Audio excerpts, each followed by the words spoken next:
Hi, everyone. Welcome to another session of our weekly or bi-weekly things. Today, we're going to be talking about consciousness and basically attention.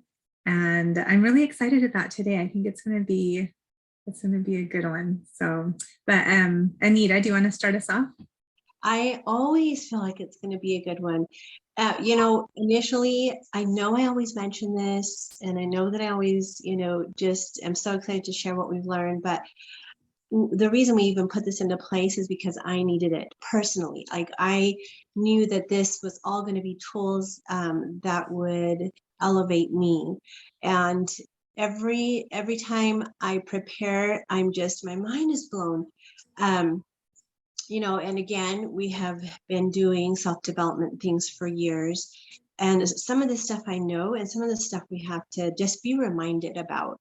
And then there's some stuff that's revealed that is just brand new, like mind-blowing stuff that I'm like, I know this. Oh my gosh, this is incredible. It's so fun.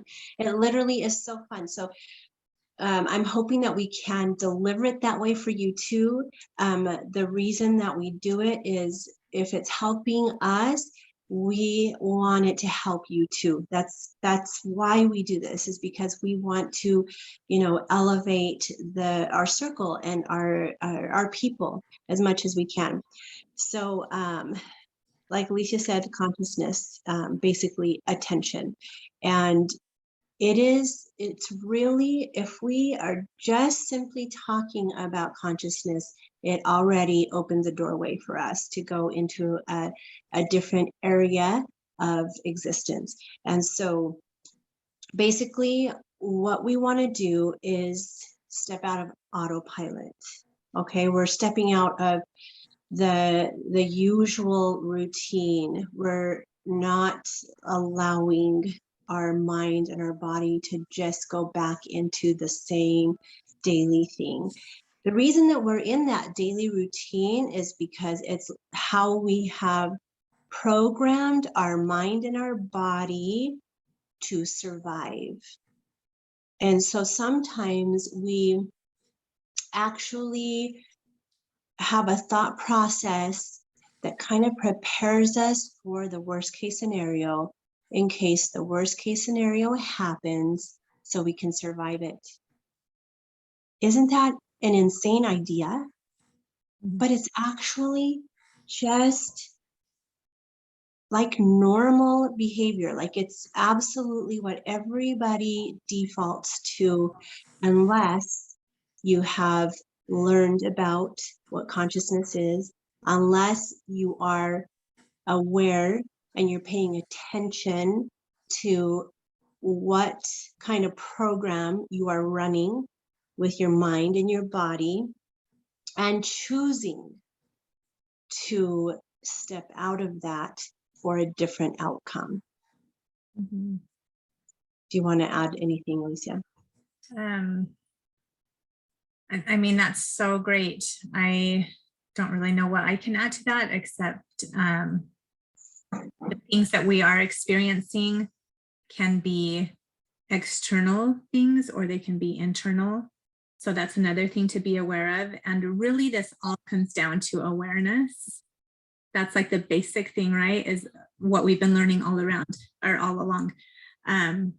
But yeah, it can come in the form of, like, the external would be maybe something has come up at work. There's difficulty there with coworkers or friends or family or something. And internal would be our thoughts. And really, like, breaking up that pattern that we usually go to, the reactive thing that we've been doing all along for years, and stopping that process of it and really just honing into ourselves again and being conscious of what is going on in this moment? How am I going to react to this? What are the feelings? What are the sensations that are coming up for me? And just being aware of that, finding that attention within ourselves instead of allowing that external situation, stress, whatever is happening, or our mental, when we start creating those stories again, and then just putting a stop to it and recalibrating really, okay, where am I at right now? So, I mean, like, that's exactly the space that we want to discuss. And so, so exactly what Alicia said is so powerful, but I just want to take segments of the things that she said and just elaborate a little bit more on those sections, because they're all so crucial in consciousness. And so the first thing you have to think about and know is that our body, our mind doesn't know the difference between a thought and reality. Right? Mind blowing. It's the same thing with stress. Like, our body doesn't know the difference between good stress and, like, a good stress would be getting ready for a wedding, something like that. It's a lot of work. It's a lot on your plate. It's like so much preparation, but it's still stress. Bad stress would be, you know, I mean, we can name a ton, but everybody knows what bad stress is. So our body doesn't know it. It just knows that it's in a, like, a little bit of a crisis or something. Yeah. And like another good example of like maybe good stress, and yet it's just stress, is like a workout. Like when you're working out, you're lifting, your body's like in stress. Yeah, it doesn't realize that it's you know, for its own, you know, benefit. It's just stress across the board. So our body, our mind cannot differentiate whether it's a thought that's producing that stress or reality. And that is one crucial point right there. So think about that. So now we want to be more careful about our thoughts. And we've talked about thoughts previously in our series, right? And how we want to, sometimes those intense, crazy thoughts, if we hold on to them, they, you know, unravel into a whole scenario of horrible feelings and horrible outcomes. Or we allow those things to just pass by like a cloud and just let them enter and leave the same way. So now we're going to be more careful about our thoughts, right? Now that we know we're responsible for how we feel. Now, leading into how we feel, every thought, or okay, let me word it this way. So everything that's happened in our past has a feeling associated with it. Okay, so every memory has a feeling associated with it. Every problem has a feeling associated with it. So if we wake up in the morning and the first thing we do is start thinking about our problems, that feeling comes into our body. And so this is really something that we've learned for many years, that emotions are so real. They're real physiological experiences, and our body stores those feelings and those emotions. Our body stores those feelings and emotions. And so it is collecting information. It's been collecting information our whole life.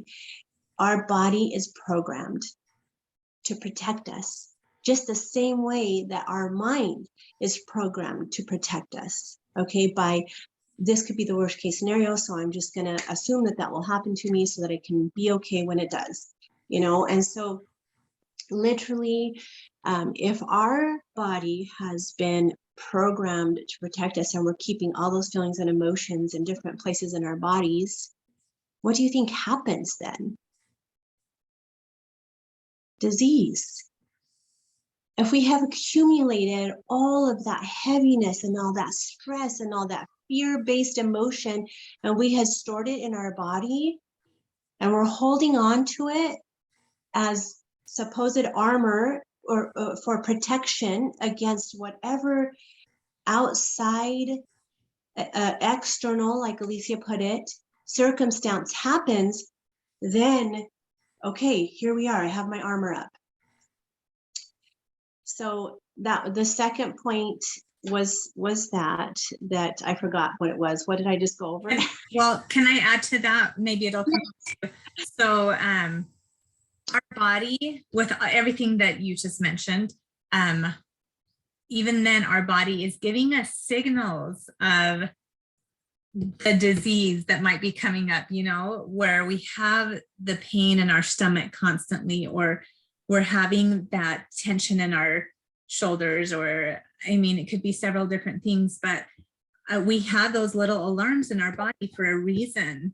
And it is because of the stress, or the layer upon layer upon layer of everything that has been added in over so many years, that it does compound into disease eventually, and or it can, you know, and being aware of, okay, what is my body telling me? In fact, I have been having like this weird thing in my throat. I don't know what it is, but it's like, it'll just like feel like a little swelling or something. And right away I recognize, I'm like, okay, I don't know what that is. I'm not sick.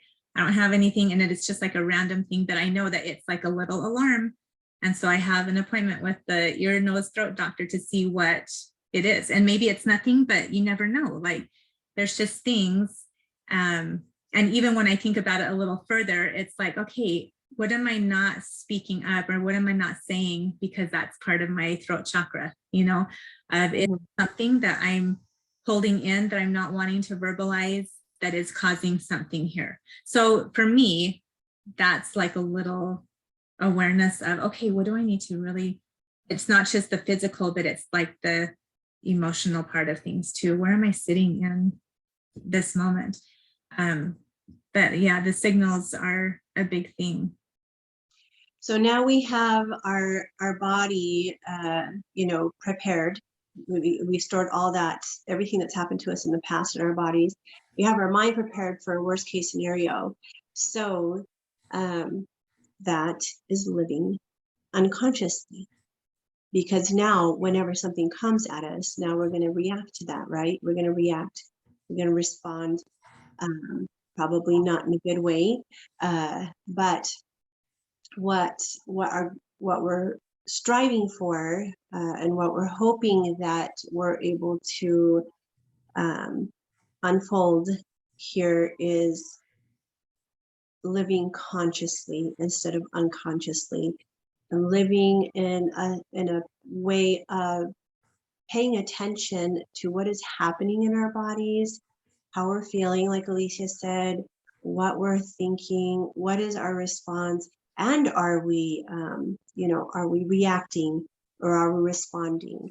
And so, if we're living consciously, then we're like, okay, I am not going to wake up in the morning and I'm not going to right away allow my body's memory of things to make me feel depleted, because that's what happens, you guys. I mean, wherever you place your attention, that's where you're placing your energy. So if your attention is in a place where it's problems and riddled with, you know, whatever it is, you're going to feel depleted like instantly. Like those two things are connected. And so when and that doesn't mean I'm saying forget about your problems, because living consciously just means, okay, I see how I have been living so far. I understand that I have been reacting in this way. Now, if that external situation shows up in my world and I've handled it this way this whole time, how can I show up differently so that it has a different outcome than the same routine autopilot situation I've been living in for years? And so what that means is, oh, I just lost my train of thought. It's okay. While you're thinking of that too, and I just to go along with that, another point is, or the big point you made for me is that it's not necessarily going to be like a feel good situation where you're like, oh, okay, I'm going to sit in this and see how it's going. We might not like what that feels like. It's probably going to be an unpleasant feeling. And we talked about the pleasant and the unpleasant last week or 2 weeks ago. But knowing that it's still important to allow that to happen, even though it's not going to be a pleasant thing. And then one other thing too, if that's okay, when you were talking about the morning and how, you know, those thoughts can all of a sudden be there first thing in the morning, and how are we going to go with that? But for me, that's one of the reasons that I love to do meditation first thing. I love it. And in fact, Brooke just told me about this app. I've just tried it out for about a week. It's brand new for me, but at the beginning of it, it has you rate how you're feeling. And I mean, it's first thing in the morning. So usually I'm like good, or, you know, I don't know, I don't have a lot of negativity, but I do notice that there are times where I wake up and I am like already going, oh my gosh, da, da, da, da, da. But I rate that. And then after I do my meditation, it has you rate it again. And every single time it's like gone up at least one, but sometimes more, you know? And so I know, like, I can totally feel it in myself, that slowing down already first thing and just taking time to see where I'm at, having the positive, they are, what is that called? What are the meditations called when they're talking to you? Guided. They're guided meditations. And but they're so powerful and so positive that you can't help but just feel so uplifted, and, you know, wanting to set your intention for the day at such a higher level than if I was just doing it on my own, with my own thoughts, with my own thinking. It does make a difference.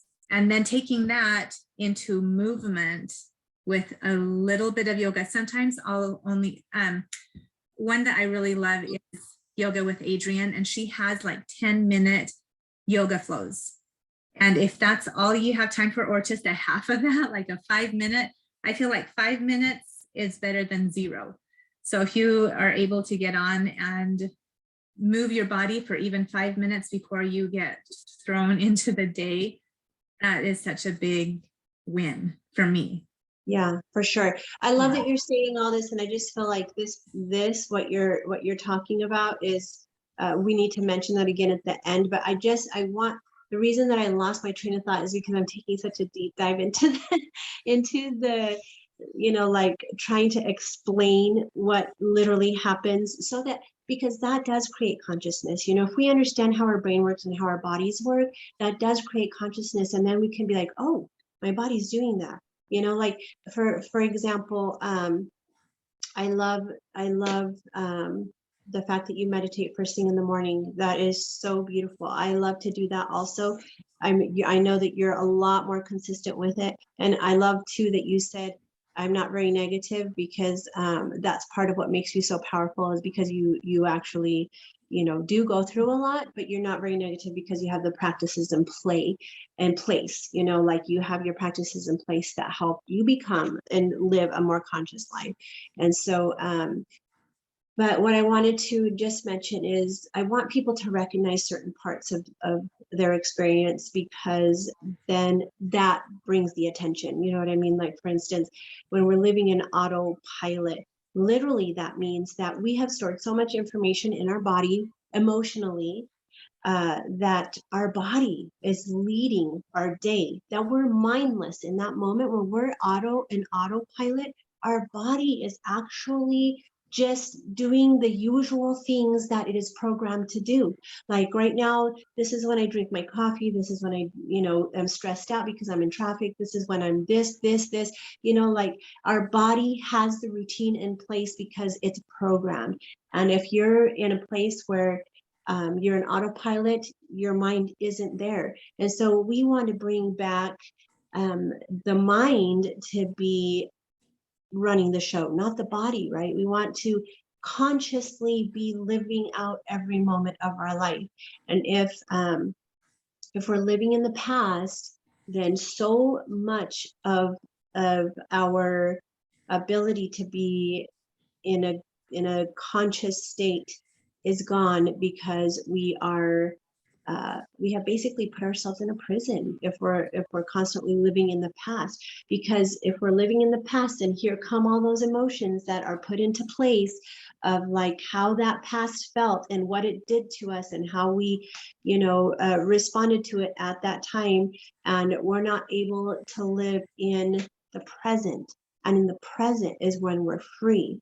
We're free from all of that prison that we have in the past. We're free to actually like create what we want to create with our day and with our life. But I think that something that's really important is to put things into place that help us understand, okay, so if I have all that negativity stored in my mind, in my body, then how can I store the positive things now in my body? Because you can't just have positive thinking, right? Because you can say, yes, I want to be rich, but your brain is saying, yeah, but you're not. There's a huge gap. I mean, like, that's not really where you are. So that's BS. That's not working. Like, there's a whole bunch of in-between steps that you have to take to get to that point. But if we train our body with a very like intense emotion of what it would feel like already to have what we want in the future, then we begin that process of shifting what our body's programmed in, and actually beginning or making space for healing. Because if we're not making space for healing, we can't just go straight from that prison to healing. We have to like make that step in between to be conscious of what is happening. I know this probably sounds really complicated, but hopefully you're able to follow me. But because we honestly do have, like, every time we have a thought, it creates a chemical, and that chemical courses through our body. And that's why if we have a thought that's like a toxic thought or maybe a painful thought, we feel it in our stomach, or we feel nauseous, or we feel like we can't breathe, or we feel tension, like it releases a chemical in our body. And so that is so important to pay attention to, so that we're like, oh, I'm doing that. No, that's it, like whatever works for you. I feel like we have to be a little bit more gracious with ourselves instead of saying, no, because then that could be like, don't be stupid, or don't be an idiot, you're doing it again, like being hard on ourselves. But I see that's the opposite of what we want. Let's move into this direction instead, because we're trying to break a pattern. We're trying to break a cycle. It's so hard, you guys, because how long have we been doing it this way? Like, how long has our bodies in practice to live this way? Our mind is in practice to live this way. And so when we try to change that, it's going to feel uncomfortable. It's going to feel weird. It's going to feel awkward. And you have to keep doing it to, you have to be okay with the discomfort. And because you want to change, right? And like Alicia was talking about meditation first thing in the morning, it's so hard for our mind to be still. And because our body is trained, okay, this is what I have to do, this is what I have to do, this is what I have to do. And so the simple awareness that your mind is reeling while you're meditating, right there, you can know that you're conscious, because you're sitting in something that's uncomfortable. You're making an effort to be still. You're making an effort to make a change from the autopilot that your body wants to live in, that your mind wants to live in. You're practicing, you're growing that emotional muscle to be still, to be in peace, and to change the way you respond, and not let your body rule, or not let your autopilot just kick into place. And that's long enough. I mean, that's good meditation, right? Like that's the effort that you're putting into it. And now the fact that you're noticing that your mind is distracted within a meditation is you being in consciousness, if that makes sense. Does that make sense, Alicia? It does to me. Yeah. Okay. Many times that I notice that my mind has drifted, that immediately I bring it back because that's how I'm training myself. It is. Yes. And so it's natural for our minds to start to wander, but knowing, okay, like gently bringing it back in and finding my breath again, listening to the guide and just being in that space. But it takes years of undoing everything that we have been conditioned to.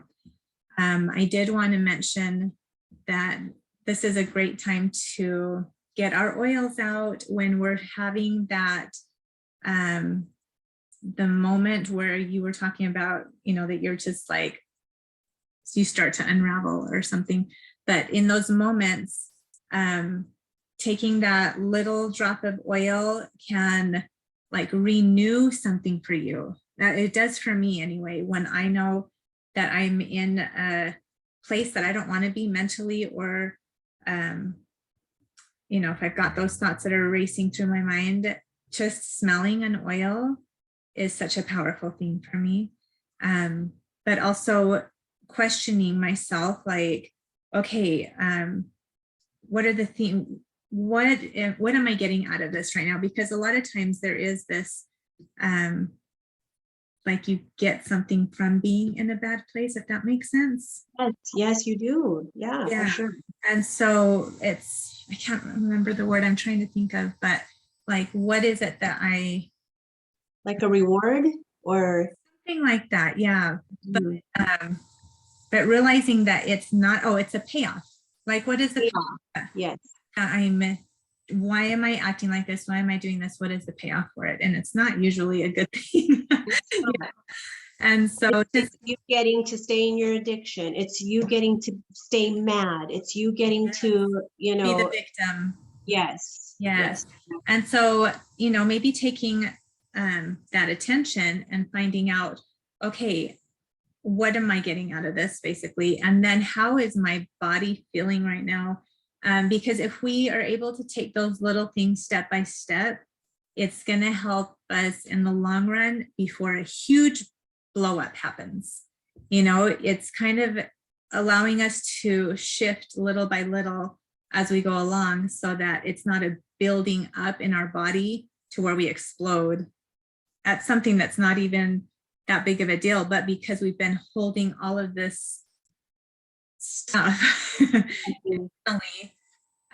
but being able to do the little things along the way, like I said, with oils or the meditation, the yoga, and slowly conditioning our bodies and our mind to kind of level things out. Because if you notice, the world is very reactive. So reactive. It's so reactive. And the world is so fast paced, and the foods that we're eating are not clean. And there's so many different variables to it that's impacting our consciousness. And absolutely. Yeah. I think one of the reasons we love to hike so much is because it like gets us to that sweet spot, which is the present. We're in the present and we can like just enjoy like where we are and just enjoy the beauty of things. And, it helps you like just feel restored. I think too, that one of the ways to, because we all have problems, right? But instead of thinking of them as problems, you can think of them as challenges, or doors of opportunity where we can show up differently than we did before. Because people know us for reacting or responding a certain way to certain things. Like people know us that way. And what we want to do is like, for me, I know that everyone around me knows what my personality is, but how can I change my personality so that there's more beauty, more greatness, more love, more of the things that I really want to accomplish in life? That's my life goal, right? Is to strive for all those things. But am I doing that, or is it just like a dream that's like far away in the future? But, because we can't just not look at our problems, but if we instead turn them around as as not problems, but challenges. So like, how can I be better?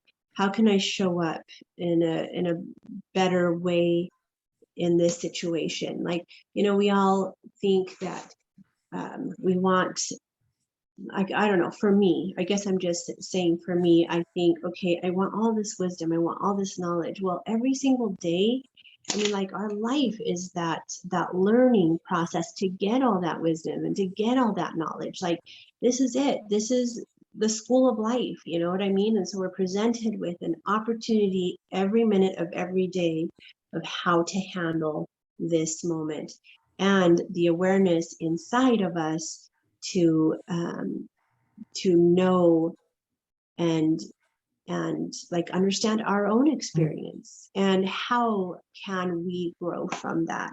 How can we get stronger from that? How can we be inspiring to others?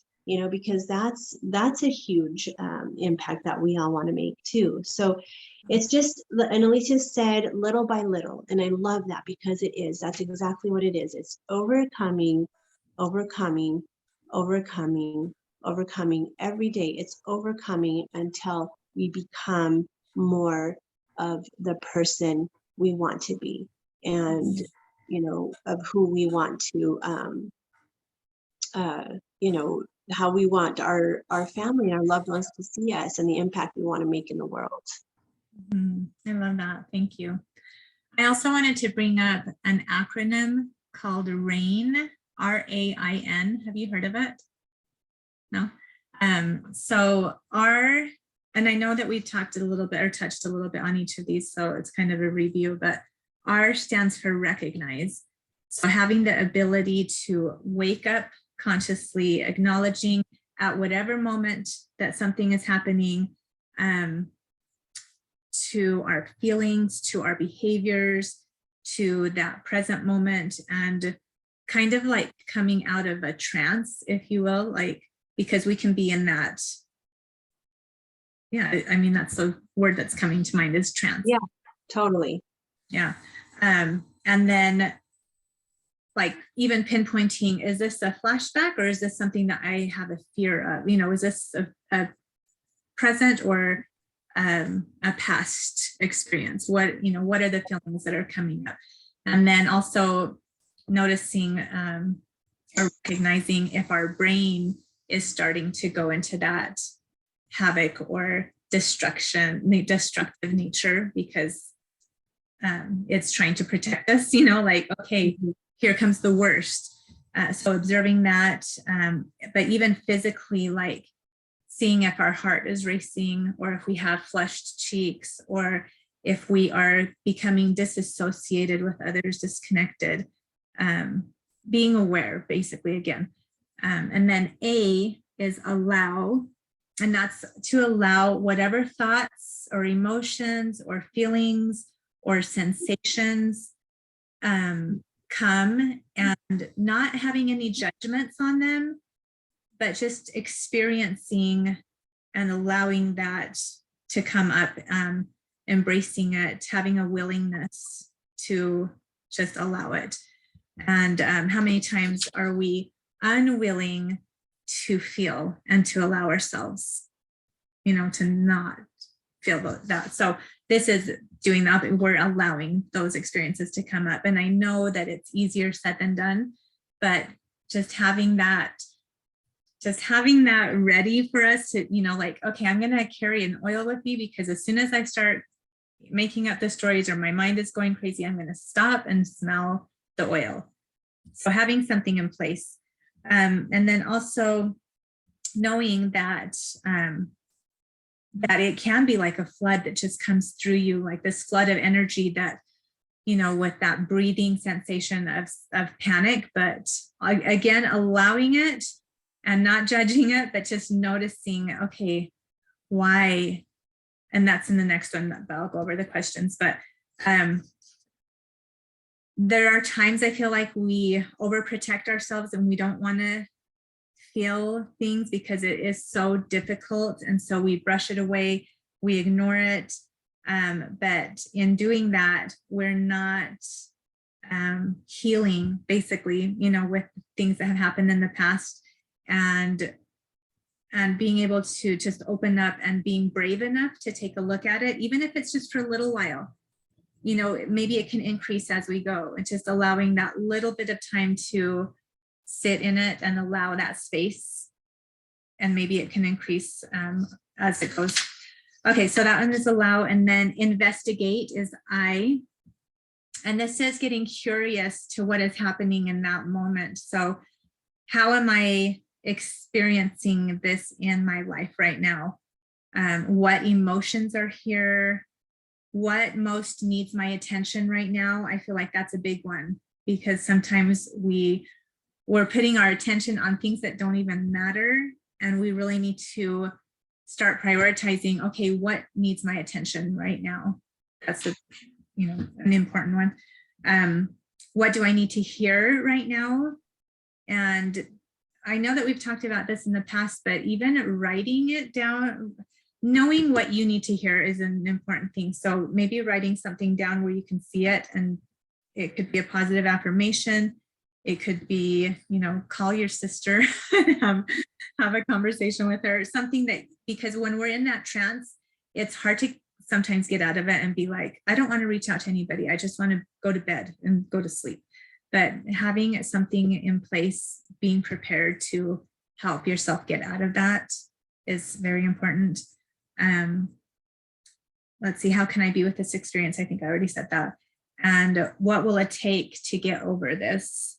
So is it getting outside, getting some fresh air, doing some mindful walking, which I don't know if you guys have ever done that before, but it's really powerful too. It is just, you're taking your time. I mean, we walk all day long, right? We're out and about doing our thing, but mindfully walking, you are literally like placing your heel on the ground and then slowly stepping, feeling everything in your foot, and then doing the next one and just going slow, feeling your arms as they sway back and forth. But it's in such slow movement that it brings you into your own body again, and it slows your mind down, and it brings that consciousness and awareness back up. And then the last one is nurture. And this is basically to awaken love and care directed to ourselves. And we've talked so much about self-care and, compassion, which that's another one that we're going to be talking about in the future. But I don't want to go too much into that, because I think what nurturing is, and not getting down on ourselves, not having that negativity towards, oh, I should have done this, or I should have been more of this, right? Just acknowledging where we're at, being with it, and then trying to find a different outcome for next time, whatever the situation is. But when we do this, that interrupts those behavioral patterns that we've had for the months and years and decades, or sometimes people live them their whole lifetime without switching this around. So it creates a disruption, a pause, so that we can slow things down and recreate a better, more positive situation. And those are habits that we can slowly create, because our regular habits are what's leading us in life right now. And so being able to slow down and going through each of those is going to be a big help, I feel like. So, instead of reacting and pulling away, just really sitting in each of those. Love it. Thank you for sharing that.